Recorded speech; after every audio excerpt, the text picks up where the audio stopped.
Ako po si Miss Winnie at ito ang ating kwento. Magandang araw, Miss Winnie.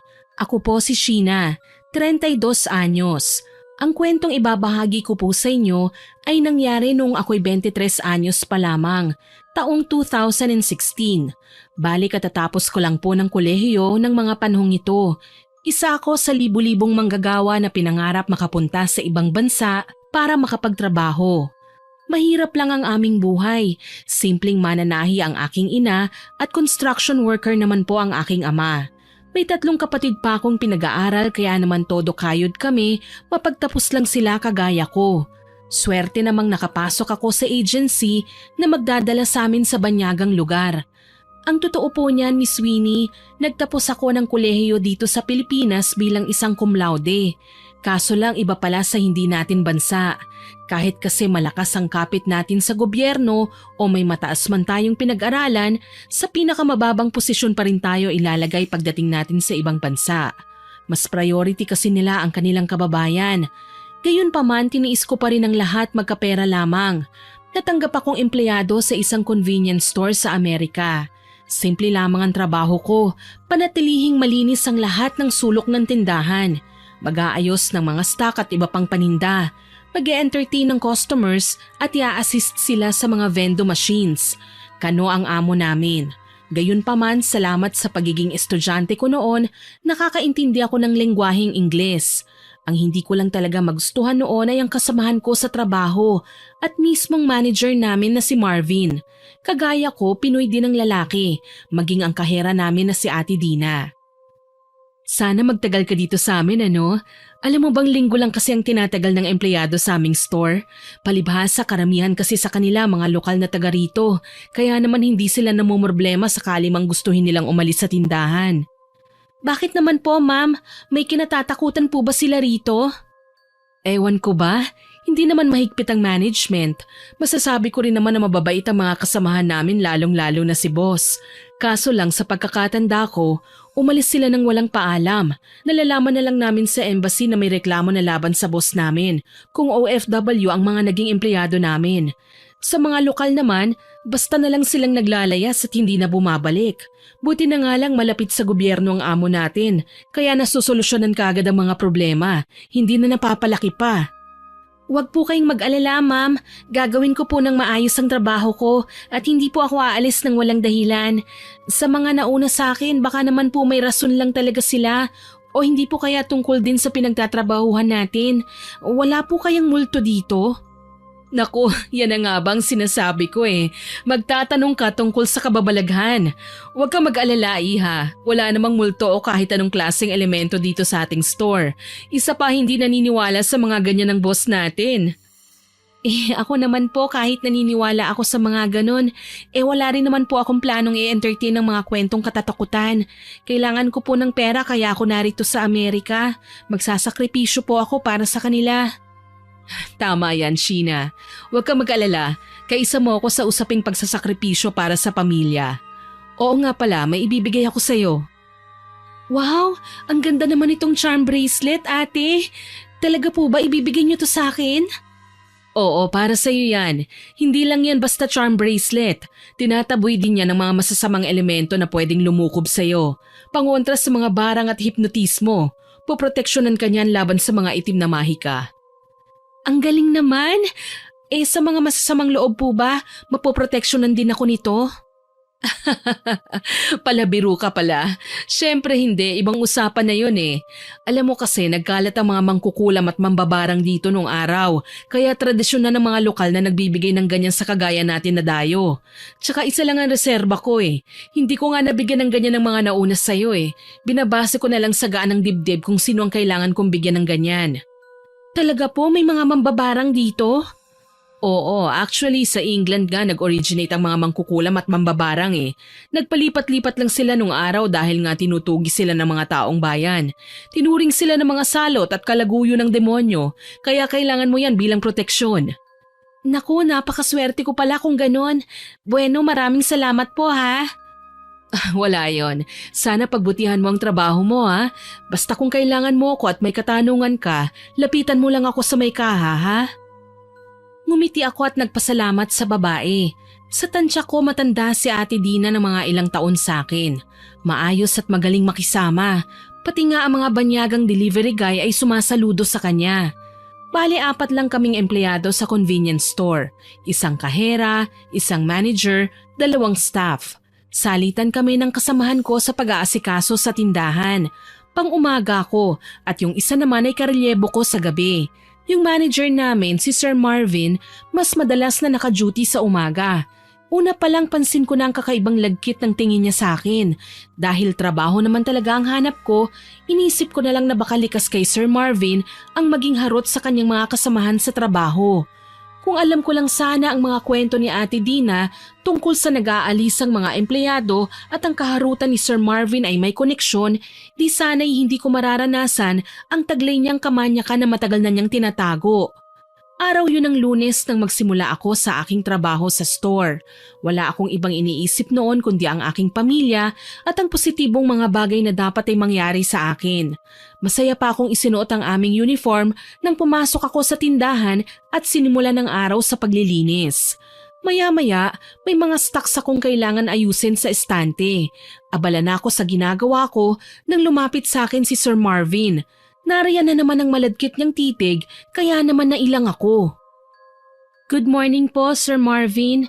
Kumusta po? Okay na okay lang ako, Sheena. Ikaw, may boyfriend ka na ba? Alam mo kasi, single pa ako at willing to mingle. Naku po sir, wala pa po sa isip ko ang ganyan eh. Kailangan ko munang unahin ang mga pangangailangan ng pamilya ko. Ganun ba? Alam mo kasi, maganda ka at sexy eh. Hindi ka mawawalan ng jowa kung hahayaan mo lang sila na pumasok sa buhay mo. Wala nga hong magkamali sa akin eh. Malaman lang nila na busy ako sa pamilya, nilalayuan na ako. Tsaka hindi naman po ako nagmamadali. Isa pa, sino naman ang loko-lokong magtsatsaga sa akin? Ako, alam mo, unang kita ko pa lang sa'yo, crush na kita eh.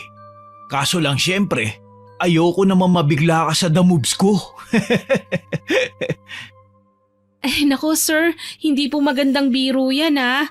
Alam naman natin na kailangan natin unahin ng trabaho bago pa ang kahit na anong bagay. Basta, kung gusto mo ng kabanding, nasa office lang ako. Hindi ko na nagantihan pa ang pamamaalam ni Sir Marvin. Bigla akong kinilabutan sa mga pinagsasasabi niya. Para kasing hindi lang niya ako binabati bilang bagong empleyado niya. May halong kalandian sa katawan ng lalaki na hindi ko mawari. Sa pag-aakalang wala lang itong ibig sabihin, hinayaan ko na lang ang lalaki. Bandang tanghali nang lapitan ko si Ate Dina. Lunch break namin kaya naisip kong sumabay sa kanya sa pagkain. Sa store na rin kami kumakain ng mabilisan. Habang ginagawa yon, bigla akong kinausap ni Ate Dina. Mukhang aliw na aliw sa'yo ang manager natin ah. Ingat ka lang ha, may pagkababaero yang si Marvin. Talaga po ate, naku hindi naman ho ako papaapekto sa kanya no, mas mahalaga sa akin ang pagtatrabaho. Tama yan, basta ang sa akin lang naman maraming babaeng nabuntis si Marvin, baka mamaya maging isa ka sa kanila. Hindi naman po ako ganyang klaseng babae Ate Dina, hindi rin naman si Sir Marvin ang tipo kong lalaki. Tignan na lang natin. Kahit ilang beses pa akong binalaan ni Ate Dina, hindi ko nilubayan ang aking trabaho. Nanatili akong professional sa kabila ng mga pang-aakit sa akin ni Sir Marvin. Dito ko napagtantong kay harot niya palang klaseng lalaki. Naroong pasimple niya akong aakbayan at mararamdaman ko na lang nagagapang na sa aking dibdib ang kanyang mga palad. Minsan naman, basta na lang siyang papasok sa locker room at nasa akto akong nagbibihis. Para bang naghahanap talaga siya ng paraan para masilipan ako o ano. Mas nakakakilabot na habang nakatitig siya sa akin, umuusal siya ng mga katagang hindi ko man marinig ay nagpapasakit ng husto sa aking ulo. Para akong umiintindi ng banyagang lengguwahe na kahit kailan ay hindi ko naman napag-aralan. Isang araw, nagmamadali na naman ako sa pagbibihis ng damit nang basta na lang siyang pumasok sa locker room. Kulantang ako napatakip ng aking dibdib gamit ang kamay dahil hindi ko pa naisusuot noon ang aking t-shirt. Nakangisi niya akong pinasadahan ng tingin kaya naman dinaan ko sa pagkainis ang aking nadaramang gulat. Sir naman, bakit po kayo pumapasok nang hindi ko makatok? Tsaka nakalak po ang pinto ah. Paano po kayo nakapasok?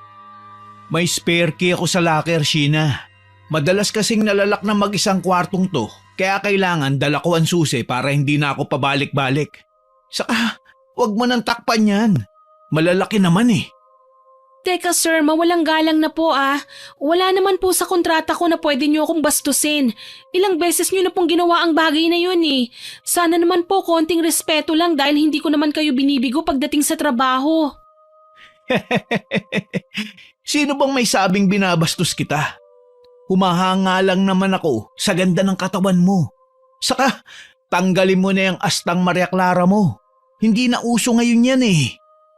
Alam ko pong nasa ibang bansa tayo. Iba ang definisyon ng pagiging isang babae. Pero ginagalang ko ang sarili ko. At saka tama na po ang pambabastos. Kahit kailan hindi ko gugustuhin hangaan sa paraang gusto nyo. Teka, medyo masama ang tabas ng dila mo ah. Ano, may pinagmamalaki ka na ba sa akin? May lalaki kang nilapitan na mas mataas pa ang posisyon kaysa sa akin? Hintakot akong napaatras nang mariing hinawakan ni Sir Marvin ang aking braso. Nararamdaman ko ang pagbaon ng daliri niya doon kaya naman halos makipagtagisan din ako ng lakas para makawala mula sa pagkakahawak niya. Sir, bitawan mo ako! Nasasaktan ako! Nasasaktan ka na sa lagay na yan? Talaga? Ang taray-taray mo nga eh. Wala naman po kayong pakialam kung magtaray ako eh. Binabastos niyo na kasi ko eh. Pinagtatanggol ko lang naman ang sarili ko. Talagang matapang ka ha? Gusto mo bang mawalan ng trabaho? Gusto ko na sanang sumagot pero kusang bumukas ulit ang pinto at pumasok naman si Ate Dina. Mangiyak-ngiyak man, nakahinga pa rin ako ng maluwag. Mabuti na lang dumating si ate at ipinagtanggol ako kay Sir Marvin. Marvin, anong ibig sabihin nito? Dina, anong ginagawa mo rito? Ikaw ang dapat kong tinatanong ko anong ginagawa mo rito. May sarili kang opisina. Naroon din ang locker mo. Hindi ka dapat nandito. Well, kinausap ko lang naman si Sheena, ang bago nating empleyado. Base sa obserbasyon ko, hindi mo naman siya kinakausap, kundi binabastos. Naku, sinasabi ko sa'yo kahit ikaw pa ang manager, ako naman ang mas matagal nang naninilbihan sa mga amo natin. Kaya wag na wag kang gagawa ng kahit na anong bagay na ikasisira mo. Kibit balikat lang ang ipinakita sa amin ni Sir Marvin kaya sinamantala ko ang maikli nilang pagtatalo at umalis na. Sinabi ko na lang sa aking sarili na iiwasan ko ang lalaki at hindi na magiging kampante hanggat nasa paligid siya. Ate Dina, maraming salamat po sa pagtatanggol niyo sa akin . Akala ko talaga tuluyan na akong mako-corner ni Sir Marvin eh. Ilang beses na rin niyang ginawa sa akin ang bagay na yun eh. Bakit naman kasi ngayon mo lang sinabi ang tungkol sa bagay na yan? Hindi ba binalaan na kita? Hindi ko po kasi akalaing magagawa niya yun eh. Alam mo, kabisado ko na ang ugali niyang si Marvin. Kaya wag na wag kang bibigay sa kahit na anong demands niya. Darating ang araw mamimilit ang lalaking yan sa'yo. Minsan na rin niya ako napag-interesan pero wala siyang napala sa akin. Sa tingin niyo po ba may kinalaman siya sa mga nagsisialisang staff niyo dito sa store? Hindi pa ako sigurado sa bagay na yan. Gustuhin ko man siyang kumprontahin, wala pa akong nakukuhang ebidensya. Tungkol naman sa mga sinasabi kong marami na siyang nabuntis, nabanggit yun minsan ng boss natin. Alam mo naman ang mga kano, likas na mahilig makipag-usap. Pero parang baliwala lang sa kanila. Tumango na lamang ako sa mga sinabi ni Ate Dina. Mas maigi nga naman akong makikipagsalpukan kami ng rason yung may sakto na kaming ebidensya para hindi na niya kami mabaligtad pa. Nang mga sumunod na araw, nararamdaman kong naging malamig ang pakikitungo sa akin ni Sir Marvin. Halos hindi niya ako tinatapunan ng tingin. Dapat sana'y maging masaya ako, pero pakiwari ko paraan lang to ni Sir Marvin dahil may binabalak siyang mas matinding pagsubok na hindi ko alam kung kaya ko bang harapin. Dapat na ba akong matuwa dahil iniiwasan na ako ngayon ng manager natin, Ate Dina? Depende. Kailangan mo pa rin maging mapagmatsyag. Lagi mong tatandaan, wala tayo sa Pilipinas para hayaan ang lalaking yan na abusuhin ka. Ang mga American citizen na kagaya niya ay mas pinapaboran ng korte, kaya mag-iingat ka pa rin. Natatakot na tuloy ako maiwan dito sa store ng tayo-tayo lang. Feeling ko isa akong mahinang nilalang na nire-reserba lang para sa mabangis na hayop. Wag naman sana, hindi ako palaging narito para ipagtanggol ka. Mas mabuting doblehin mo ang pag-iingat. Tatandaan ko po ate, maraming salamat po sa payo niyo ha. Napangiti kong wika sa kanya. Tiniis ko na lang ang bawat hakbang ni Sir Marvin para pahirapan ako sa store. Nariyaang inuutusan niya ako kahit hindi na parte ng trabaho ko. Pinagagalitan ako sa harap ng delivery guy at kung ano-ano pang kaimbiernahan na dinudulot niya sa akin. Hindi ko nga lang magawang magreklamo dahil may kontrata akong pinirmahan. Kailangan kong tapusin ang 2 taon ng pagtatrabaho. Gusto ko mang manlumo, wala akong magagawa kundi ang tiisin muna ang pambubwisit sa akin ng aming manager. Hanggang sa sumapit ang hapong yun nang kakaunti lamang ang pumasok na mga customers. Nagdeklara si Sir Marvin na pwede kaming umuwi ng maaga. Resulta rin daw kasi ito ng paparating na snowstorm kaya naman kailangan siguraduhin ang kaligtasan ng lahat. Halos magkumahog ako sa pagliligpit ng aking mga gamit nang magsimula ng umulan. Malapit lang naman sa store ang tinutuluyan kong bahay kaya hindi ko naman po problemahin ang masasakyan. Palabas na ako ng tindahan nang may pumukpok sa aking batok dahilan para mawalan ako ng malay. Nang muli akong magising, kinabahan ako nang tumambad sa akin ang madilim na paligid. Hula ko, nasa isang silid ako, pero ang mas nakapagpakaba sa akin ay ang alalahanin kung sino ang pumukpok sa ulo ko. Hanggang sa magbukas ang pinto at pumasok mula roon ang isang lalaki kasabay ng pagbaha ng liwanag. Noon ko lang napagtanto na nasa loob pala ako ng opisina ni Sir Marvin. Dito na ako kinabahan ng todo. Sheena! Kumusta? Sir Marvin, ano pong ibig sabihin nito? Tsaka bakit ako nakagapos? Pakawalan mo ako rito! Teka lang, kumalma ka. Hindi pa nga ako nakakapagpaliwanag eh. Hayaan mo na muna kasi kung magsalita. Pakawalan mo ako rito! Wala kang karapatang ikulong ako! Pagsalitain mo nga kasi muna ako. Sumisingit ka eh. Ano ba kasing kailangan mo sa akin? Nakaramdam ako ng matinding pagkailang nang pagmasdan ako ni Sir Marvin mula ulo hanggang paa. Hindi lang basta tingin ang ginawa niya. Malagkit niyang kinakabisado ang bawat kurba ng aking katawan. Mas lalo akong hindi mapakali. Namutla ako nang lumapit siya sa akin. Dinaman ang likod ng kanyang palad ang aking pisngi. Gayon na lang ang pagsinghap ko. Mabilis kong iniwas ang aking muka. Malakas na tawa naman ang pinakawalan ni Sir Marvin at isinara ang pinto. Mas lalo akong nalunod sa sindak kaya naman sinubukan kong magpumiglas kahit nakagapos. Base sa obserbasyon ko sa paligid, nasa store pa rin ako, sa loob mismo ng opisina ni Sir Marvin. Tulong! Tulungan niyo ako! Kahit ilabas mo pa ang kahuli-hulihang boses mo, wala pa rin makakarinig sa'yo. Nakalimutan mo na ba? Malakas ang bagyo at 2 araw tayong hindi magbubukas. Nasa akin din ang susi, kaya hindi makakapasok si Dina. Hayop ka! Ano bang kailangan mo? Bakit mo ako kinulong dito? Ipinagtataka mo pa ba yun? Natural, may atraso ka sa akin na kailangan mong pagbayaran. Kaya ka narito at mananatili ng 2 araw. Kahit ano pa ang kasamaang binabalak mo, sisiguraduhin kong hindi ka magtatagumpay. Kaya kung ako sa'yo, pakawalan mo na lang ako at hayaang makauwi. Paano mo pa gagawin yun? Mamamatay ka sa lamig kapag pinilit mong umalis ng tindahan. Ito na lang ang pinakaligtas na lugar kasama ko. Napakislot ako nang tanggalin ni Sir Marvin ang kanyang coat. Pagkatapos ay lumapit siya sa akin. Nagtaasa ng mga balahibo ko sa katawan nang simulan niya akong hipuin. Ang magaspang niyang kamay na paulit-ulit na humahaplos sa aking braso, nakalaunan ay lumipat na sa bandang dibdib. Napapalunok ako habang iniisip na sakali mang magtagumpay sa gagawin niya si Sir Marvin, ni dangal ay wala nang maiiwan sa akin. Nagsimula akong umiyak. Iyak na kalaunan ay naging hagulgol, palakas ng palakas hanggang sa maging palahaw. Kung kanina balot na balot ako, ngayon ay wala na ako ni isang saplot. Nakalantad na lahat kay Sir Marvin. Ang nakakasulaso ko pang nalaman sa pagkatao niya, nagsarili muna ang gago bago niya ako inatake. Hindi ko na namalayan ang mabilis na pagtakbo ng oras. Hindi lang 1 beses, 2 o 3, kundi maraming beses niya akong pinagsamantalahan. Diring-diri ako sa sarili ko noon. Kitang-kita ko ang resulta ng kahayupan niya. Lalo na't may bakas ng dugo ang aking inuupuan. Pakiramdam ko kahit iniwan ako ni Sir Marvin sa opisina, ay nararamdaman ko pa rin ang magaspang niyang kamay sa balat ko. Muli napasiksik ako sa isang sulok nang bumukas ang pinto at pumasok ang lalaking gumahasa sa akin. Sumama ang aking tingin ngunit hindi yun ininda ng bagong dating.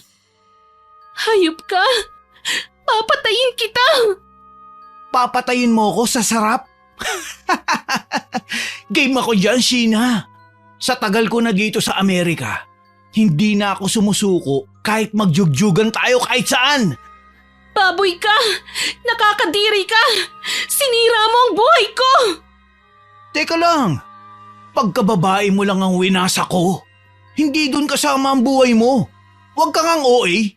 Saka ano pang inaarte-arte mo dyan? Hindi na uso dito ang virgin. Liberated na ang lahat ng babae dito, kaya makisabay ka. Isusumbong kita kay boss! Ipapaalam ko kay Ate Dina ang kahiyupan mo sa akin! Talaga? Hindi ka ba natatakot sa akin at sa pwede kong gawin?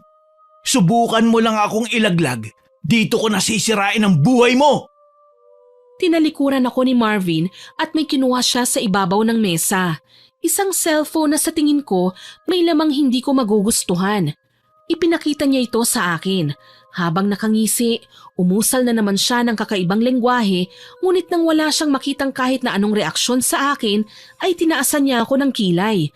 Gayon na lang ang pamumutla ko nang makitang ilan sa mga videos kung saan ilang beses niya akong hinalay. Kitang-kita mismo ang aking muka at katawan habang nakatago lang ang kay Marvin. Malademonyo siyang humahalakhak habang inililipat-lipat sa ibang anggulo ang video kaya naman napaluha na ako. Wala kang magagawa kapag ako mismo ang sumira sa buhay mo, Sheena. Hindi kita ang mukha mo sa videos, pero malinaw na malinaw ang itsura mo. Paano kaya kung sirain kita sa boss natin at sabihin kong nagdala ka ng lalaki sa opisina ko? Ipapakalat ko ang videos na to. Makikita ng maraming tao at ng mga kaanak mo sa Pilipinas. Gusto mo ba yun? Hayop ka, Marvin! Ano bang kasalanan ko sa'yo at kailangan mo akong sirain? Wala akong ginawang masama sa'yo. Nagtatrabaho ako ng maayos para sa pamilya ko. Pero ikaw na lalaking may sa demonyo lang ang gugulo sa tahimik at payapa akong pagkatao. Wala ka nang magagawa, Sheena. Nangyari na ang lahat. Ngayon, kung sisirain mo ko, asahan mong mas maraming katanungan ng pamilya mo para sa'yo. Hindi kita mapapatawad! Hayop ka! Simula ngayon, akin ka na. Wala nang sino man ang magmamay-ari sa'yo maliban sa akin. Hindi ako papayag na gumawa ka pa ng hakbang para mabura ako sa buhay mo. Oras na may gawin ka na kontra sa akin, isampasa ko lang ng mga video na to sa pamilya mo at iba pang kakilala mo sa Pilipinas, wala ka nang uuwian. Mamamatay kang husga nila at palalabasing isang maruming klase ng babae. Mamatay ka na! Demonyo ka! Walang hiya ka! Kahit sa kabilang buhay, hindi kita mapapatawad! Gigil na gigil kong sigaw.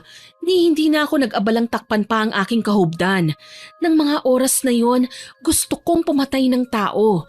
Hindi ko na kayang umusad sa buhay dahil sa ginawa sa akin ni Marvin. Pagkatapos ng masamang pangyayaring yon sa buhay ko, alam ko nang hindi na kailanman babalik sa normal ang lahat.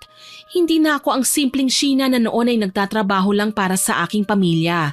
Ako na ang panibagong bersyon ng aking sarili. Isang babaeng nalunod sa karahasan at kahayupan ng ibang tao.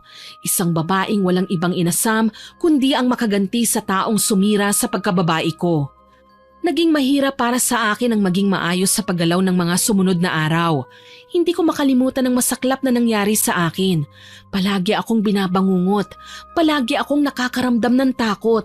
Mula din kasi ng araw na yon, hindi na nawala sa buhay ko ang presensya ni Marvin. Madalas na siyang nakabuntot sa akin. Tuloy palagi akong balisa. Wala sa aking sarili. Maging si Ate Dina, nakakapansin na. Sheena, ilang beses ko nang napansin na parang malungkot ka at wala sa mood ah. Ano bang nangyayari sa'yo? Wala naman po ate. Huwag mo na lang po akong pansinin. Para kasing matamlay ka eh. May nangyari ba sa'yo? Wala naman po ate. Ayos lang po ako. Sigurado ka ha? Opo, sigurado po ako. Sheena, babe. Sabay kaming napalingon ni Ate Dina sa bagong dating na si Marvin. Dahil sa ginawa niya sa akin, nawalan na ako ng respeto sa kanya. Sumasama ang pakiramdam ko at nagnanais na sakmalin na lang ang leeg niya, kaso naalala kong pinag-usapan namin nung nakaraan. Nasisirain niya ang buhay ko, oras na magsalita ako ng kahit ano laban sa kanya at sa ginawa niya sa akin. Lumunok na lamang ako at sapilitang ngumiti. Wala akong choice kundi ang sabayan ng kanyang drama. Babe? Ang aga mo naman yata ngayon. Sabi ko naman sa'yo, hindi ba? Susunduin kita. Hindi na kailangan. Malapit lang naman ang tinutuluyan ko dito sa store eh. Kahit na. Girlfriend kita. Napaka-ungentleman ko naman kung hindi kita masundo. Gayong madadaanan ko naman ang bahay mo papunta rito sa store. Ayos lang. Mas gusto ko rin naman na mag-isa eh. Mula ngayon, palagi ka nang may kasama.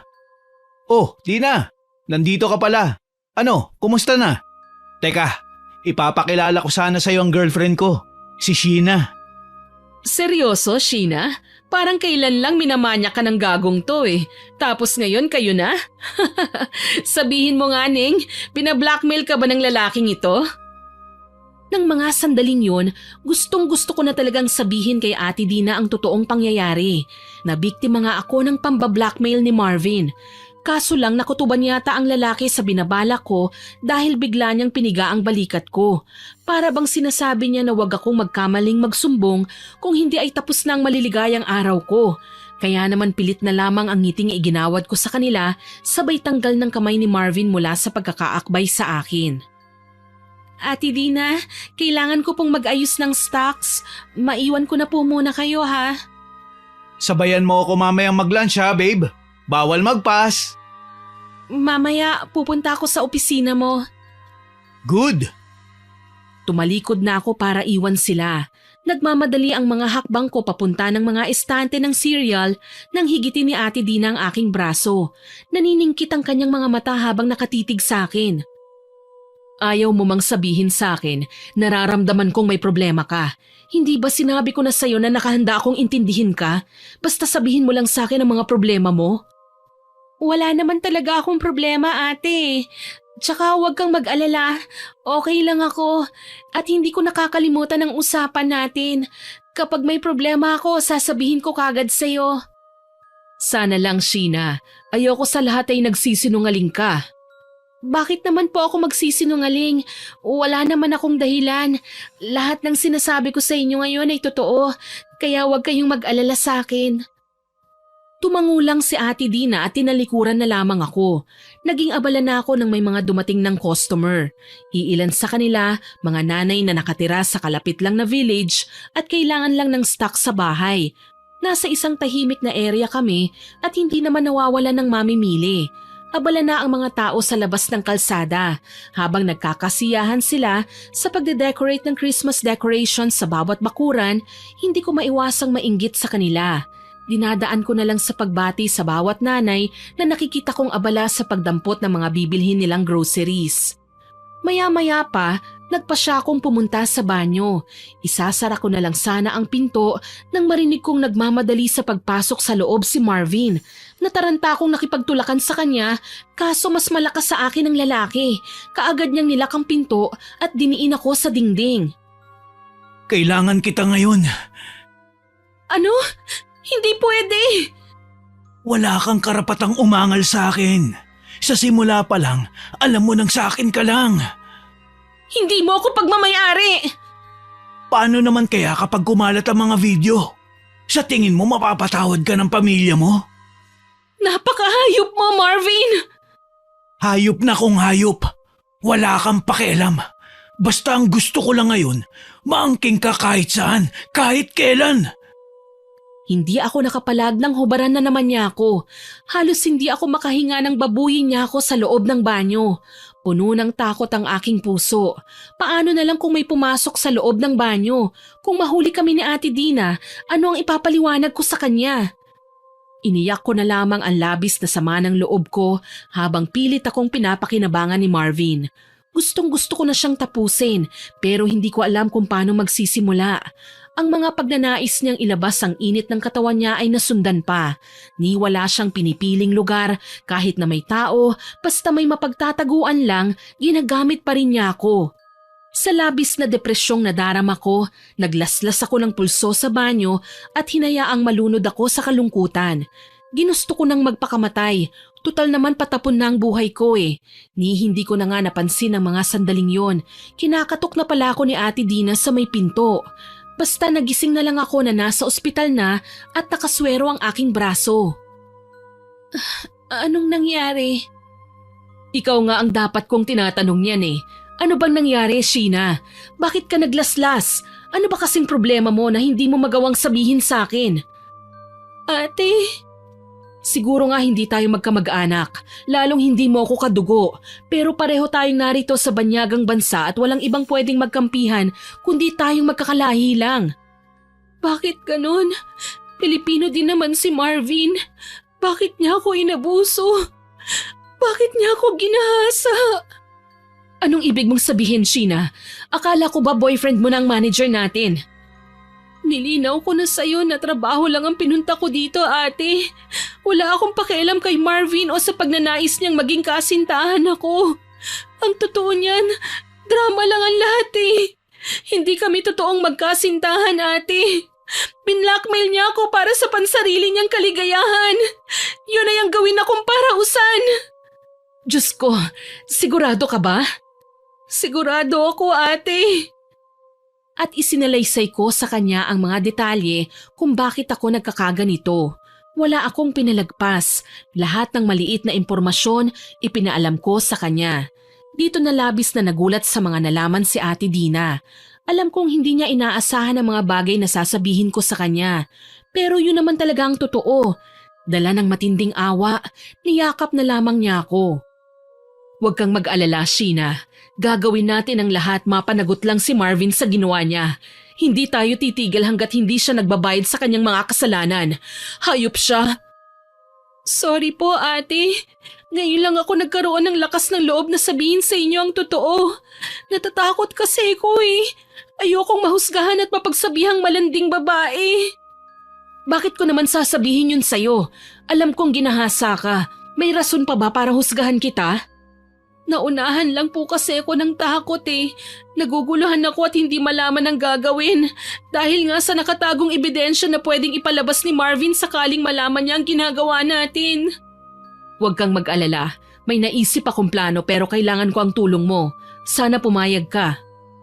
Ano po yun, Ate Dina? Maging malapit ka pa rin kay Marvin hanggang ngayon. Magkunwari tayo. Tapos, kailangan malaman mo kung saan niya tinatago ang mga ebidensya na pinananakot niya sa'yo. Anong gagawin ko sa mga yun? Sa pagkakaalam ko nasa cellphone niya ang videos na hinahanap natin eh. Ayun nga, kailangan nating makuha ang mga videos tsaka natin siya isusumbong sa pulis. Wala kang itatago. Lahat ng ginawa niya sa'yo kailangan mong isiwalat. Gagawin ko, Ate Dina. Maraming salamat din pala sa ginawa mong pagtulong sa akin ah. Kapatid na ang turing ko sa'yo, kaya huwag ka nang mag-isip pa ng kung ano-ano. Ganito ang gagawin natin. Kaya mo pa bang magpanggap na nagkakagusto ka na sa kanya? Mukhang mahirap at hindi ko kaya, ate. Hindi ko yata magagawa yan. Wala kasing pwedeng ibang lumapit sa kanya kundi ikaw lang. Kahit matagal na nating manager si Marvin, hindi naman siya lumalapit sa babaeng hindi niya tipo. Nung una talagang ayokong makipaglapit kay Marvin dahil nga nangingilabot ako kapag napapalapit ako sa kanya. Kaso lang wala naman kaming maisip na ibang paraan, kaya naman nagpasya akong lakasan ang aking loob. Pinagbutihan ko nga ang pagpapanggap ayon sa usapan namin ni Ate Dina. Hindi ako pumayag na hindi makipaglapit kay Marvin. Kahit humantong pa kami sa kama, lalo na't ilang beses na rin naman niya akong naaangkin. Tiniis ko na lang yon para makuha ang hustisya para sa akin. Tila wala namang nahahalata ang lalaki. Mas ikinatuwa pa niya ang paglapit ko sa kanya. Inisip ko na lang na ngayon lang ang sakripisyo ko dahil pagdating ng araw, magbabayad si Marvin. At hindi ako papayag na hindi masaksihan ang matinding paghihirap niya. Isang araw, sinadya ko ang lalaki sa bahay niya. Talagang gumastos ako para makapagpahatid sa taxi sa kung saan siya nakatira. Sa araw na yun, kailangan ko na talagang makuha ang cellphone niya na naglalaman ng matibay na ebidensya ng kanyang karahasan. Habang pinagsisilbihan siya ng inumin, palihim kong inilagay sa baso na may lamang alak ang isang puting powder na nasa kapsula na ayon kay Ate Dina ay pampatulog. Malambing ko itong iniabot sa kanya at nakangisi naman niya itong tinanggap. Siyempre hindi rin siya pumayag na hindi ako kumandong sa hita niya kaya wala akong nagawa kundi ang maupo na nga doon. Naalibadbaran pa ako nang maramdaman ng kung anong buhay na bagay sa kanyang kandungan. Kaya naman ginawa ko ang lahat, wag lang gumalaw mula sa pagkakaupo. Nariyan lang pala ang ugaling hinahanap ko. Bakit ngayon mo pa ipinakita? Kung noon mo na sana ipinakilala sa akin ang masunuring bersyon ng pagkatao mo, malamang wala na sana tayong problema. Sorry, nabigla kasi ko eh. Alam mo naman na wala akong karanasan sa mga bagay na ito. Tapos ang bilis mo, hindi mo man lang ako niligawan.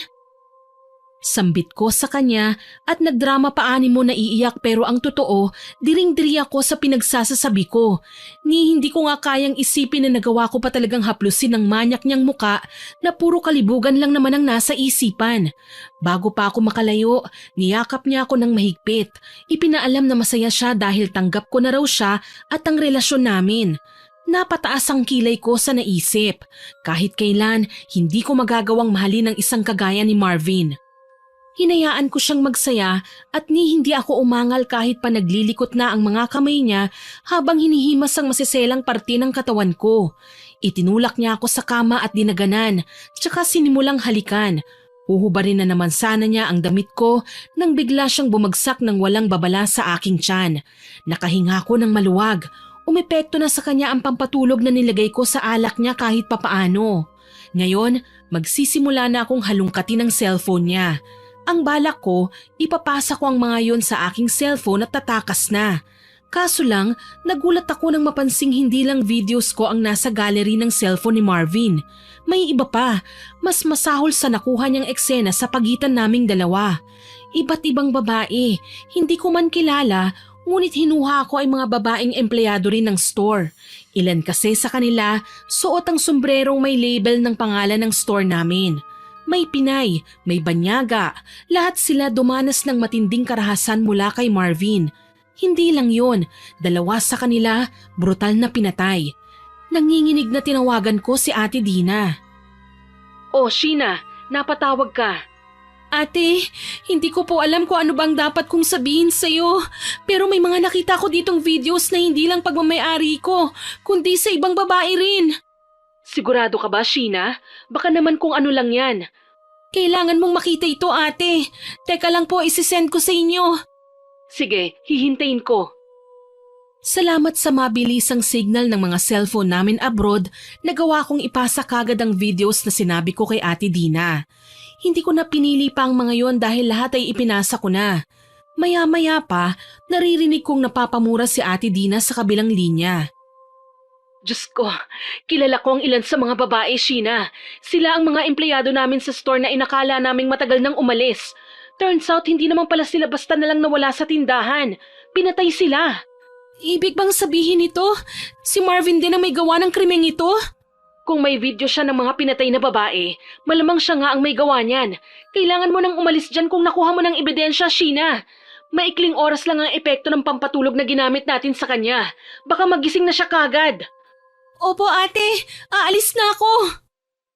Nagkukumahog kong sabi sa kanya, sabay nagpaalam na ako sa kabilang linya. Hindi ko alam kung ano ba talaga ang balak ni Marvin at nakipaglapit siya sa akin. Pero nahaluan ng takot ang kanina ay porsigido kong pagpapabagsak sa kanya.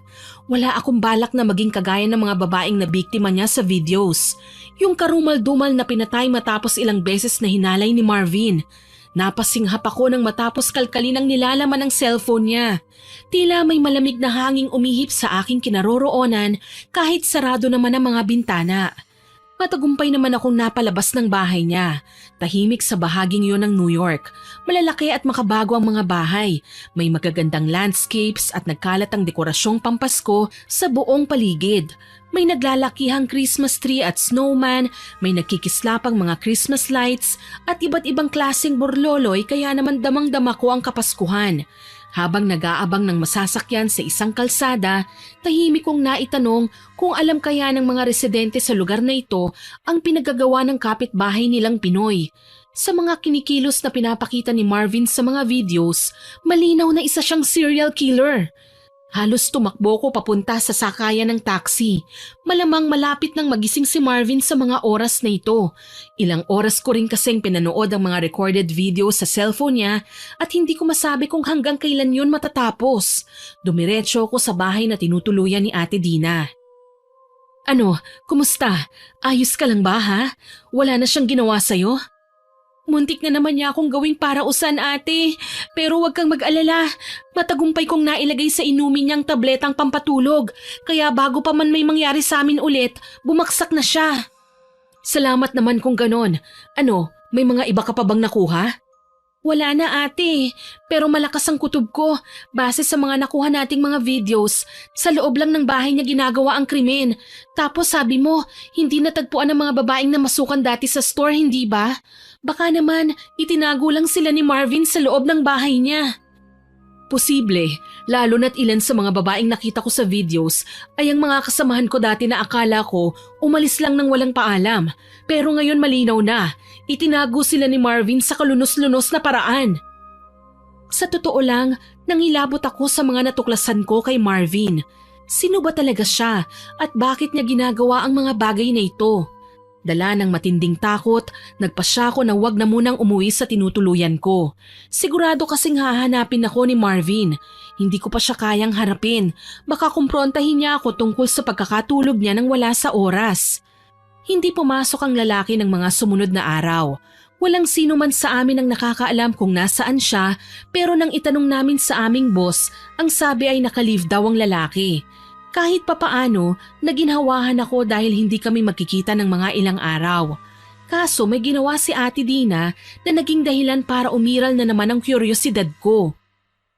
Pinatrack ko sa isang kakilalang cellphone ni Marvin at nalaman namin na nasa kabilang city siya. Bakit ate? Anong meron? Hindi mo ba naisip na kapag wala siya sa bahay niya, mas madali tayong makakagalaw at maiimbestigahan kung anong nasa tahanan niya? Hindi lang sapat na proof ang video record sa phone niya. Kailangan din natin ng aktual na pruweba para talaga mapatunayang nagkasala siya. Hindi naman tayo mga pulis ate. Kung ako nga lang, mas nanaisin ko pang lasunin na lang si Marvin para tapos na ang problema ko eh. Hindi ako makagalaw ng maayos habang nariyan ang video na yan. May kapaitan kong sambit. Ginahasa ako. Gusto kong gumante pero ang hayop na si Marvin, binlockmail pa ako. Ayokong malaman ng aking mga magulang ang sinapit ko. Napakarami naming kailangan bayaran sa Pilipinas kaya nga ako nagtiis na malayo sa kanila. Tanggap ko na isa akong biktima ng kahalayan. Pero kung idadamay ni Marvin ang pamilya ko sa katarantaduhan niya, kahit hindi ako sanay, talagang gugustuhin kong maging kriminal. Sheena, naiintindihan naman kita eh. Ang sa akin lang, huwag mong ilagay sa kamay mo ang batas. Huwag kang gagawa ng kahit na anong bagay na siguradong ikapapahamak mo. Alam kong gusto mong iganti ang sarili mo, pero may tamang proseso naman para doon. Huwag ka lang mawawalan ng pag-asa ha? Salamat ate, ang dami ko ng utang sa'yo. Balang araw makakaganti rin ako. Hindi mo kailangan suklian ang lahat ng yon, Sheena.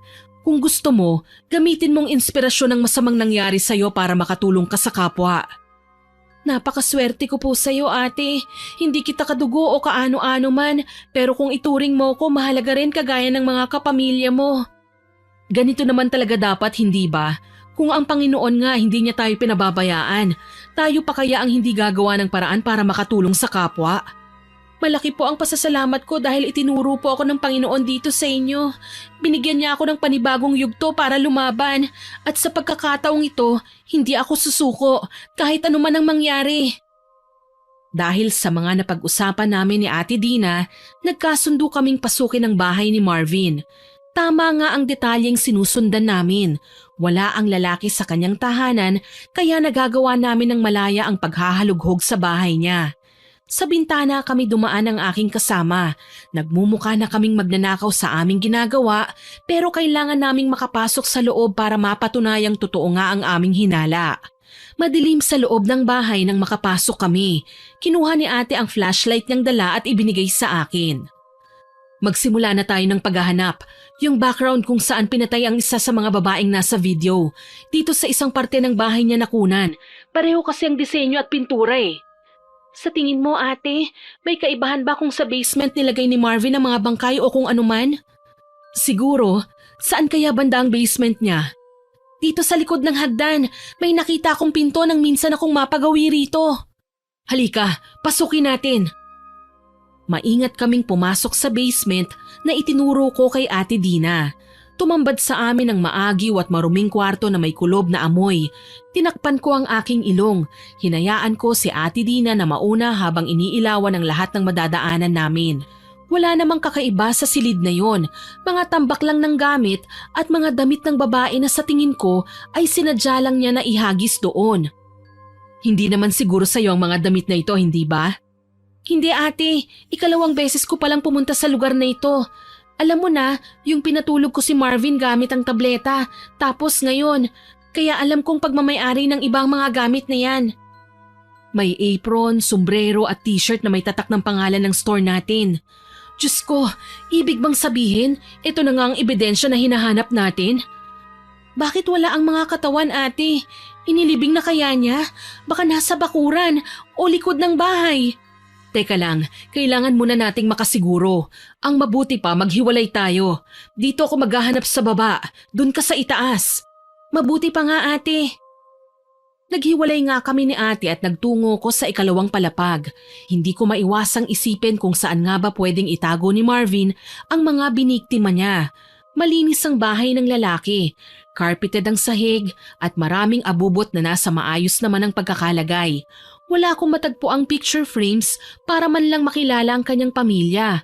Pwede ring hindi naglalagay ng ganoon si Marvin dahil baka matagal na siyang itinakwil ng kanyang pamilya nang malaman ang tungkol sa pinaggagawa niya. Nagpatuloy ako sa pagsiyasat sa bawat kwarto hanggang sa may napansin akong munting hagdan papunta sa itaas. Nagulat ako. Tama, baka nasa atik ang hinahanap ko. Dali-dali nga akong umakyat doon sa hagdan at tumambad sa akin ang munting pinto papunta sa atik. Sa may siwang pa lang, nangangamoy patay na dahilan para tawagin ko na si ate. Ate, mukhang dito nakalagay ang mga hinahanap natin. Sigurado ka? May kakaiba kasing amoy na nabubulok dito sa loob eh. Baka lang nasa loob ang mga bangkay. Kung ganon, sige, pasukin natin. Ano man ang makita natin sa loob, iwasan mo na gumawa ng ingay ha? Opo ate, gagawin ko po. Tuluyan na nga kaming umakyat sa atik. Dito mas lalo akong nagulat. Tumambad sa aking harapan ang mga itim na kandila. May sinindihan na at may nauupos. Ang iba naman, bagong bili at hindi pa nabubuksan ng supot. May malaking pentagram sa dingding na may mga simbolo ng demonyo. Sa isang mesita, may mga garapon na may mga lamang ahas, palaka, bangaw, bubuyog at alupihan. May makapal na libro at mga tuyong sanga na nakadikit sa simbolo. Sa gitna, nakadikit din ang mga larawan ng babaeng ayon kay ate ay nawawala na inakala nila nag-awol o yung absent without leave, pero malinaw na hindi na namin kailanman makikita pa. Kasama sa mga larawan ang sarili kong litrato.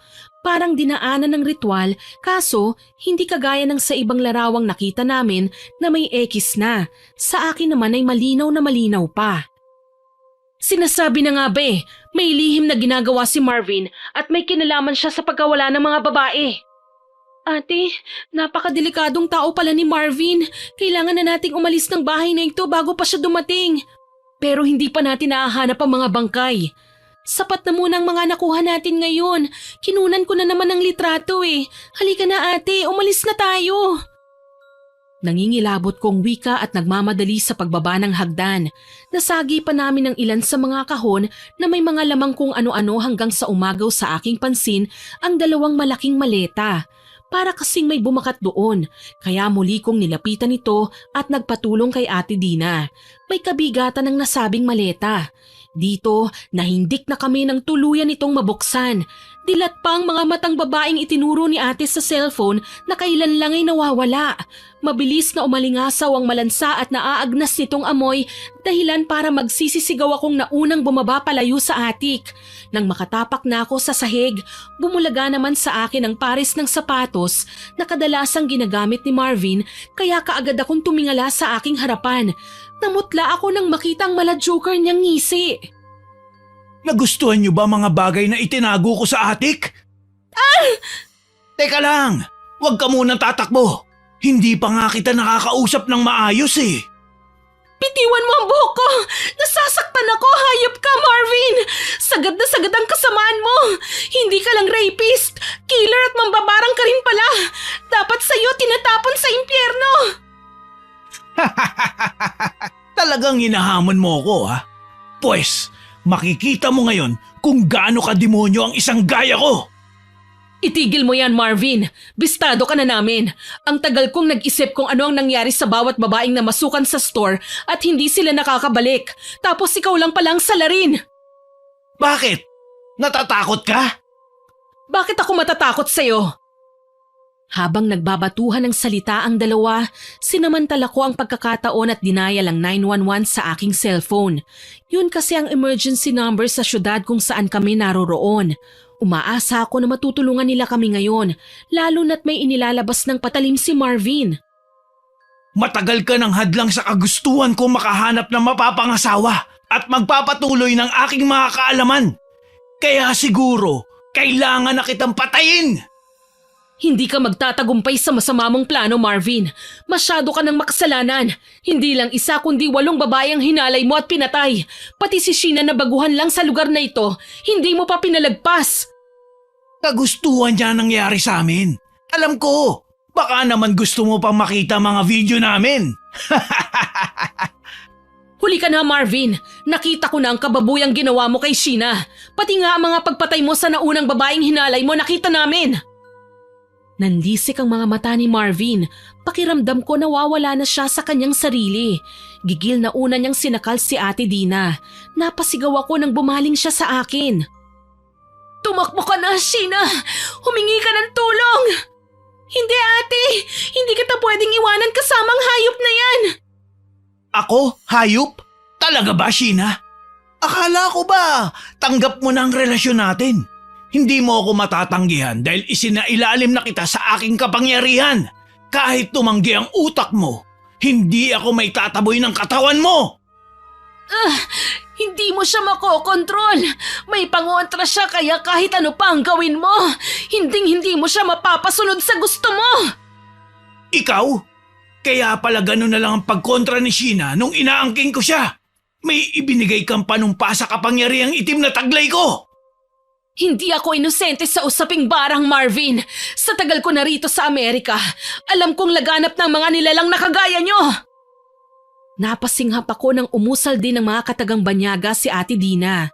Hindi ko alam kung anong klaseng lengguwahe yun, pero humangin at medyo lumamig ang temperatura ng paligid. Hindi ko akalaing marunong din pala ng mga ganon si Ate Dina. Ilang sandali pa, nabitawan na ni Marvin si ate. Nagkumahog siya sa pagtakbo kaya naalerto na rin ako. Mapilisan naming tinumbok ang pintuan. Matagumpay naman kaming nakalabas pero nahabol pa niya ng saksak si Ate Dina. Ate! Mga gaga kayo! Sa akala nyo ba, magagawa nyo ko isahan ng hindi kayong nakakalabas dito ng hindi sugatan? Nagkakamali kayo! Kahit anong mangyari, hindi ka magtatagumpay, Marvin! Dito na magtatapos ang kasamaan mo! Tignan lang natin! Napasigaw ulit si Ate Dina nang bunutin ni Marvin ang kutsilyong nakabaon sa tiyan niya at inulit sa may braso.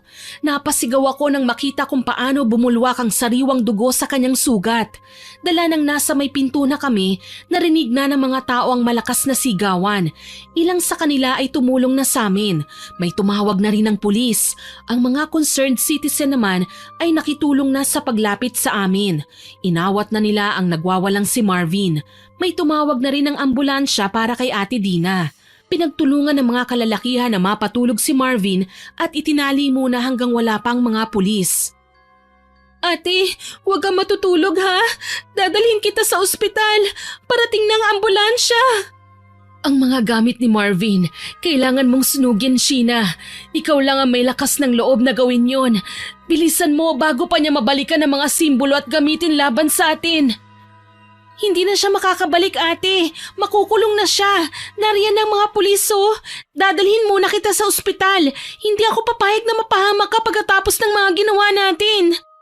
Ituro mo sa mga pulis kung nasa na mga bangkay. Kailangan silang mabigyan ng maayos na libing at maipaalam natin sa kanilang mga pamilya ang tunay na nangyari sa kanila. Napaiyak ako sa sinabi ni ate. Kahit sugatan na siya at nasa bingit na ng kamatayan, naisip pa rin niya ang ibang tao. Kaya naman gayon na lang ang tuwa ko nang dumating na rin sa wakas ang ambulansya na magdadala kay ate sa ospital. Kasabay noon ang pagdala naman ng mga pulis kay Marvin sa presinto. May malay na ang lalaki at ni hindi makikita ang pagsisisi sa mukha nito. Nakangisi pa siya habang nakatingin sa akin. Hindi pa tayo tapos, Sheena. Dahil makulit si Dina, pagbibigyan ko siya. Uunahin kong pakialamerang babaeng yun bago ikaw. Hindi na ako papayag na makalabas ka pa, Marvin. Tama na ang pang-aabuso mo sa akin. Tama na ang mga kahalayan mo at mga katarantaduhan mo. Pagbabayaran mo ang lahat ng kasalanan mo sa batas. Hayop ka! Matapang ka na, ha? Sa tingin mo ba, may ililigtas ng katapangan mo ang buhay ni Dina? Hindi na ako nakasagot pa nang hilahin na ng pulis si Marvin. Dadalhin na siya sa presinto para sa interrogation at pagdetain. Ako naman susunod doon para magbigay ng statement. Lalapit din ako sa embassy para ipakita ang mga nakalap kong ebidensya nang sa gayon masampahan namin ng kaso ang walang yang lalaki. Kahit papaano, nakaramdam ako ng kaligtasan habang nagbabantay kay Ate Dina sa ospital. Panatag ang loob ko na hindi makakalabas si Marvin ng kulungan dahil sa kanyang mga ginawa. Lumalabas na may sakit sa pag-iisip ang lalaki dahil sa obsesyon niya sa pagkakaroon ng nobya. Ang hindi ko lang maipaliwanag bakit ayaw maniwala ng mga pulis na may kakayahang mambarang si Marvin. Hindi sila naniniwala sa witchcraft at kung anong anik-anik na sa atin sa Pilipinas ay lubos na kinatatakutan. Isinailalim sa investigasyon ang bawat ebidensya na nakuha sa bahay ni Marvin kasama ang mga bangkay na matagal nang naaagnas sa atik. Pagdating ko sa presinto, ipinaliwanag ko sa mga banyagang pulis sa wikang Ingles ang aking mga pinagdaanan, natuklasan at mga nakitang ginawa ni Marvin. Ipinakita ko pa sa kanila ang mga video at hindi na ako nahiyang ipagkalat sa lahat na biktima ako ng panghahalay. Iyak ako ng iyak lalo na't pinuntahan ako ng isa sa mga representative ng embassy para suportahan ang aking hinaing. Pagkatapos kong harapin ang mga pulis, pinuntahan ko sa ospital si Ate Dina. Ate, kumusta ka na? Magpagaling ka ha? Malaki ang posibilidad na makulong na habang buhay si Marvin, alam mo ba? Nakuha na ng mga pulis ang mga bangkay na nakalagak sa atik niya. Talaga ba? Salamat naman kung ganon. Kahit papano mabibigyan na rin natin ng hustisya ang mga kababayan natin na pinatay ng sarili nating kalahi. Huwag kang mag-alala ate, matibay ang ebidensya natin laban sa kanya, hindi tayo madedehado. Alam ko naman yon, kaso lang may iba pa akong inaalala. Ano po yon ate? Ang mga gamit niya sa pambabarang. Sigurado ko hindi siya magpapahuli sa pulis nang wala siyang kinukuhang alas para makaganti sa atin. Ano pong ibig mong sabihin ate? Nakita mo naman ang mga simbolo sa atik, hindi ba? Hindi lang yun basta dekorasyon doon, Sheena. Lahat ng litrato ng babaeng naroon, isinumpa na niya sa sinasambang demonyo. Kapalit noon kapangyarihan na kontrole ng isipan ng mga babae. Nang sa ganun, magawa niya ang lahat ng bagay na gusto niyang gawin sa kanila, sa atin. Kung ganun ba ate, pwede niya tayong mabarang kahit nakakulong na siya? Oo, kaya kailangan mong mag-ingat. Paliwanag niya sa akin na ikinatango ko naman. Alam ko po nakasasabi lang niya na kailangan naming mag-ingat. Pero hindi ko naman akalaing sa puntong yon masasaksihan ko ang kalunos-lunos na kalagayan ni ate nang basta na lang siyang magkikikisay at magsuka ng kulay itim. Hirap na siya sa paghinga. Habang nilalabas ang likidong sa tingin ko ay may halong kung anong insekto. Napasinghap na lang ako nang makita ng mas malinaw ang mga bagay na yon. Buhay na alupihan mula sa sinuka ni Ate Dina. Napaatras ako at hintakot na nagtawag ng doktor. Hindi ko malaman kung anong dapat kong isagot nang tanungin nila ako kung ano ang kinain ni Ate Dina sa loob ng 24 oras. Nang sinabi ko sa kanila na binarang si Ate Dina, pinagmasdan nila ako na para bang may saltik ako sa utak. Sige na, puntahan mo na ang bahay ni Marvin. Kailangan mong sunugin ang mga gamit niya bago pa mahuli ang lahat. Opo ate, huwag kang mag-alala. Hindi ako titigil hanggat hindi ko nagagawang putulin ang pambabarang ni Marvin. Mag-iingat ka. Huwag kang padadala sa lahat ng pagmamakaawa na kaya niyang gawin. Tandaan mo, lahat gagawin niya para lang palayain mo siya. Hindi ako tanga para hayaan siya ate. Sa lahat ng ginawa niya sa akin, kulang pa ang habang buhay na pagkakakulong bilang parusa. Mas nararapat sa kanyang ibitay. Hindi na sumagot si Ate Dina nang magpasya na akong umalis para puntahan ang dahilan ng biglaan niyang pagkakasakit. Ni hindi siya pinapansin ng mga doktor kahit pa ilang beses niyang sabihin na hindi doktor ang kailangan niya kundi isang lokal na mananambal. Sa halip na sa bahay ni Marvin, sa presinto ako nagpunta para kumprontahin ng lalaki. Inis na inis akong kinausap si Marvin. Nakangisi siya habang nakaharap sa akin. Oh, mahal kong Sheena. Napadalaw ka. Sabi na nga ba hindi mo ako matitiis eh. Ano, pakakawalan mo na ba ako rito? Mangarap ka Marvin, hindi na kita palalabasin pa sa kulungang ito. At para sa kaalaman mo, ipapadeport ka pa uwi ng Pilipinas para doon na harapin ang kaso mo. Talaga ba? Sa tingin mo magtatagumpay ka? Oo, dahil matibay ang ebidensya ko laban sa'yo. Hindi lang ako gago, marami pang gustong magparusa sa'yo. Magparusa? Ano bang masama sa ginawa ko? Akala mo ba miserable na ngayon ang mga babaeng inalay ko sa Panginoon ko? Nagkakamali ka. Asawa na sila ng demonyo. May mataas na silang posisyon sa impyerno at ang mas nakatutuwa pa, ako ang nakakabenepisyo sa kanilang binibigay na kapangyarihan. O tapos, sikat ka na sa impyerno, ganon? Wala kang pakialam kung anong gusto kong gawin, Marvin. Dahil ikaw ang nakakulong ngayon, ikaw ang magdurusa. Sa halip na patulan ng aking mga sinabi, nagsalita sa wikang Banyaga si Marvin. Hindi ko maintindihan. Tila ba wikang Latin. Nasa aktong pagdarasal siya kaya labis akong kinilabutan. Maya-maya nakita kong nag-iba ang kulay ng kanyang mga mata. Animo sinapian si Marvin tsaka nagsalita ng mga lengguaheng mas lalong hindi ko maintindihan. Kaya sumakit ang ulo ko. Huwag kang mag-alala. Ilang araw mula ngayon mamamatay si Dina. Isusunod ko siya sa mga babaeng nauna ko ng pinatay. Sana mabulok ka sa bilangguan! Hayop ka! Pareho lang tayong mabubulok, Sheena. Ang mahalaga, nakuha ko ang pagkababae mo. Naangkin ko nang walang kahirap-hirap. Dahil sa labis kong galit, tinalikuran ko ang lalaki at hindi na tinangkapang lingunin. Mas mahalaga na sa akin ngayon ang kalagayan ni ate. Kaya naman kahit natatakot akong magpunta sa bahay ni Marvin, nilakasan ko ang aking loob. Hindi ako papayag na basta na lang magsaya ang lalaki habang namumroblema kami sa kung paano gagamutin si Ate Dina. Matagumpay ko namang nasunog ang kanyang mga gamit. Talagang hindi pinaniwalaan ng mga pulis ang paliwanag ko tungkol sa barang. Ni hindi man lang sila natakot sa nagkalat na insekto mula sa mga nabasag na garapon. Napag-alaman ko rin na sa isang antique store sa bayan bumili ng mga gamit para sa pambabarang si Marvin. Maliban sa may pagka-psychotic ang lalaki, literal na nahihibang na siya sa pag-aakalang magiging makapangyarihan na siya kapag ginamit niya ang itim na mahika laban sa aming mga babae na gusto niyang mabiktima. Pagkatapos kong masunog ang mga gamit niya, nagpunta na ako sa ospital. Mabuti na lang, malakas ang signal doon kaya napilitan akong tumawag sa aking mga magulang. Ipinagtapat ko sa kanila ang tunay na nangyari sa akin. Nag-iyakan kami nila tatay pero tanggap nila na nilalabanan ko at may ebidensya ako para makamit ang hustisya. Maging si Ate Dina na noon ay nasa kama, napaluha sa tuwa. Masaya ako para sa iyo, Sheena. Alam kong magtatagumpay ka sa lahat ng gusto mong gawin dahil nananatili kang mapagkumbaba at tanggap mo ang sinapit mo. Saludo ako sa iyo. Masaludo ako sa iyo, ate. Hindi lang kaha sa store ang kaya mong hawakan, pati na rin ang hustisya na kailangan nating makamit. Tinulungan mo ko at ikaw ang nagbigay sa akin ng lakas ng loob. Maraming salamat. Wala yon. Ang mahalaga ligtas na tayo. Hindi na niya tayo masasaktan pa. Tama ka, ate. Siya nga pala, nagpasya sina tatay na pauwiin na ako ng Pinas. Doon na lang daw ako magtrabaho para malapit sa kanila. Mabuti naman kung ganon. Ako man ay uuwi na rin doon. Hinihintay ko lang ang release papers ni Doc para makakuha na ako ng ticket pa uwi.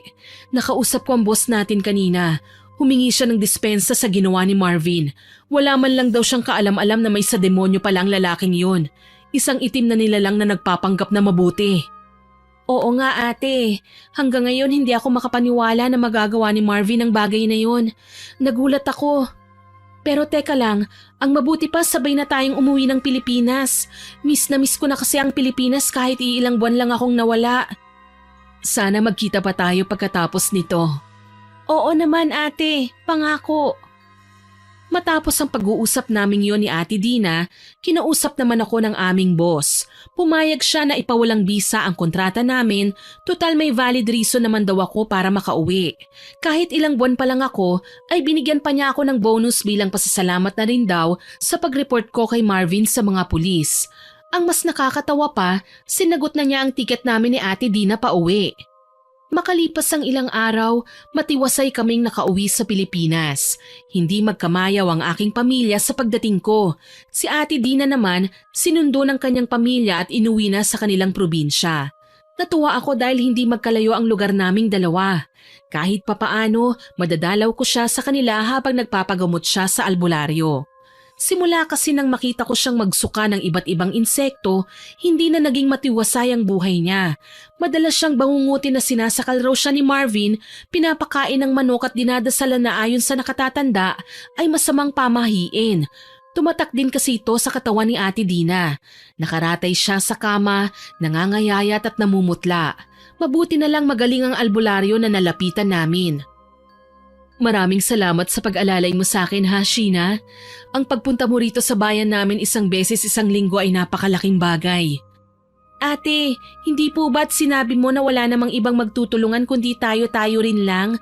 Tsaka maliit na bagay lang ito kumpara sa ginawa mo sa akin noon. Magaan na talaga ang loob ko sa'yo noong una kitang makita pa lang sa store. Wala akong kapatid, kaya sa'yo ko naramdaman ang saya ng pagkakaroon ng tinuturing na kapatid. Ako rin naman ate, malaki ang pasasalamat ko sa iyo sa ginawa mo para sa akin. Isa kang bayani at sana talaga hindi na makalabas ang Marvin na yon. Sa tulong ng nilapitan naming sangay ng gobyerno, nakipagtulungan sila sa embassy para madiin sa isinampa naming kaso si Marvin. Tuluyan na nga siyang nakulong pero ayon sa mga kapwa niya preso sa selda sa Amerika, madalas silang magreklamo na sana sa isang asylum daw dinala ang lalaki. Tawa lamang siya ng tawa at nagsasalita ng mga banyagang salita na siya lamang ang nakakaintindi. Tuluyan na ngang gumaling si Ate Dina. Hindi na tumatalab sa kanya ang barang na iginawad ni Marvin. Ako naman, isinailalim sa therapy ng nilapitan kong mga social worker para tuluyang matanggal ang trauma ng pagkakahalay sa akin. Madalas pa rin akong bangungutin at nagsisisigaw kahit pa ang mga kamag-anak ko lang ang nakahawak sa akin. Hindi ko nga alam kung paano ko pa nagawang makipaglapit kay Marvin noon nang kunin ko ang mga ebidensya sa cellphone niya. Parang ngayon lang lumabas ang takot ko. Pero kahit papaano, panatag na ako. Sigurado na ang kaligtasan ko at hindi na ako papayag na may kung sino pa ang gumawa ng katarantaduhan sa akin. Nang araw na yon, dinalaw ko si Ate Dina. Nalaman ko mula sa kanya ang isang balita. Sheena, hindi ko alam kung matutuwa ka, pero alam mo bang nagbigti raw si Marvin sa selda? Mga tinali-taling damit ang ginamit niya para lumambitin sa rehas. Talaga ate? Nagawa niya yun? Oo, yun ang sabi ni boss nang minsang dalawin niya si Marvin. Nadatnan na lang daw nila napatay ng lalaki. Marami siyang sugat at kagat ng alupihan sa buong katawan. Sa kanya nga bumaling ang barang na ipinagkaloob niya sa akin. Sayang, hindi na siya magdurusa pa. Ang gusto ko sana, maranasan niya ang hirap hanggang sa magsisi siya. Pero mukhang pinadali pa niya ang buhay niya. Hayaan mo na. Ang mahalaga, maging maayos tayo at wala nang mananakit sa atin. Masakit lang isipin na ang kagaya niya sana ang magiging tagapagtanggol natin, pero siya pa ang naging dahilan kung bakit tayo napahamak. Kapwa lahing Pinoy. Sana pahirapan din siya sa impyerno. Tanging nasabi ko. Mula noon hindi na rin namin napag-usapan si Marvin. Gusto ko siyang ibaon sa limot. Tutal nakaganti na rin naman ako sa kanya. Hindi na rin ako bumalik abroad at nagtinda na lamang ako sa sari-sari store na naipundar ko mula sa aking ipon. Kahit papaano, maayos naman ang kita kaya hindi na rin ako nahirapan na tustusan ang pangangailangan ng mga kapatid ko sa pag-aaral. Madalas pa rin kaming magkita ni Ate Dina. Sa aming dalawa, siya ang bumalik sa Amerika at pauwi-uwi lang sa Pilipinas na pinapayagan naman ng dati kong boss. Sa ngayon, bukod sa sari-sari store ay nag-o-online tutor ako para kahit papaano may karagdagang kita. Naging maayos na ang aking kalagayan at masaya ako sa simpleng buhay na meron ako. Kahit maaga pa para sabihin ito, pero ayaw ko ng mag-asawa, Miss Sweeney. Sa tuwing iisipin ko ang mga nangyaring pang-aabuso sa akin noon ay kinikilabutan na ako. May mga nanliligaw naman sa akin pero magalang ko na lang po silang tinatanggihan. Hanggang dito na lamang po. More power po sa inyong channel at God bless. Sana po ay nagustuhan niyo ang aking ibinahaging kwento. Pero bago ko po tapusin ito, hindi ito makukumpleto ng walang shoutout sa masusugid nating listeners. Shoutout po kina Ma'am Remeline Natura, Ma'am Normita Legaspi, kay Miss Marian Baybay, kay Ma'am Sonia Gonzalez Pedriña, kay Miss Elsa Balbin. Shoutout din po kina Sir Christopher Soyoso, Sir Domingo Bundal, kay Sir Arman Kirat, Ven Soyoso, Marnie Hoba, Johnson Pacundo na lagi raw pong nakikinig sa gabi. Hello din po kay Miss Chona Eco na nag-comment sa ganti sa kabit na mga agaw upload. Ang ganda raw po ng story natin. Ganon din po ang sabi ni Miss Mabs. Salamat po sa inyo, ma'am. Shoutout din po kay Miss Merly Fatalia na nayanggaw ko na raw po yata dahil hindi siya makatulog nang hindi naririnig ang boses ko. Nako, salamat po, ma'am. Kay Ma'am Rebecca De Castro na nag-comment din po sa ganti sa kabit na mga agaw upload. Ang sabi po niya, nakakagiliw daw po ang boses ko at lagi siyang nakikinig sa mga kwento natin. Hindi man siya nakakapag-comment ng madalas, lagi naman daw po siyang nakasubaybay sa programa natin. Salamat po, ma'am, nakakataba po ng puso ang mga ganitong comment. Hello din po kay Ma'am Annalie Martires, Ma'am Gina Lintique at sa family artistang Pulube from Europe. Happy listening po sa inyo dyan. Shoutout din po kay Joy Joy Palahang, Ma'am Elcelita Magsino from Lebanon, Ma'am Shaina Pelayo from Europe, kay Ma'am Elvira Malakas na nag-birthday po noong July 25. Happy birthday po, ma'am. Kay Ma'am Milagros Lagman at sa Manikdaw family at Ginto family, hello po sa inyo dyan. Kay Ma'am Lucia Pange, kay Ma'am Daisy Dolatre, kay Ma'am Ami Sugama from Tokyo, kay Tita G Vlog, kay Ma'am Malin Rico from Novaliches, kay Kulyet Fan or Eddie Aries, salamat po sa pagko-comment sa last upload ko. Hindi ko lang po alam kung tama yung pagkakabanggit ko ng pangalan nyo, ha. Kay Ate Irene Lucero, kay Miss Jessica Mesa from Bataan, kay Miss Rachel Ann Atinado at sa mga regular listeners po natin na sina Ma'am Lisa Takada na nangangamusta po ang lagay natin dito sa Pilipinas dahil po sa nagdaang bagyo. Ayos naman po kami, ma'am, although nakaranas po ng baha ang ilang lugar dito sa Pilipinas. Salamat po sa pangungumusta, ma'am. Sa avid listeners po rin natin na sina Sir Jaime Constantino, Sir Jenmer Garcia, Ma'am Lynette Reparado, Ma'am Lydia Lopez, Ma'am Elena Echano, Ma'am Chris Alcantara, Ma'am Estela Cabral da Silva, Ma'am Belen Malbas, Ma'am Celestina Sigua, kay Ma'am Honey Austria, Sir Kimpoy Feliciano, Ma'am Basanta Mila, Sigbinan sa Sweden at kay Ma'am Filipina Palsario. Salamat po sa inyong lahat na nag-comment at nakinig. Sa mga hindi ko pa po na-heart sa comment section, sa next upload ko po kayo maisa-shoutout, ha? Naku, wag po kayong magtatampo. Mahal ko po kayong lahat. Abangan niyo po sana ang mga susunod ko pang upload. Road to 50,000 subscribers na po tayo, kaya aasahan ko po muli ang inyong support. Road to 50,000 subscribers na po tayo, kaya aasahan ko po muli ang inyong suporta. Muli ako po si Miss Sweeney na nagpapasalamat sa inyong pakikinig.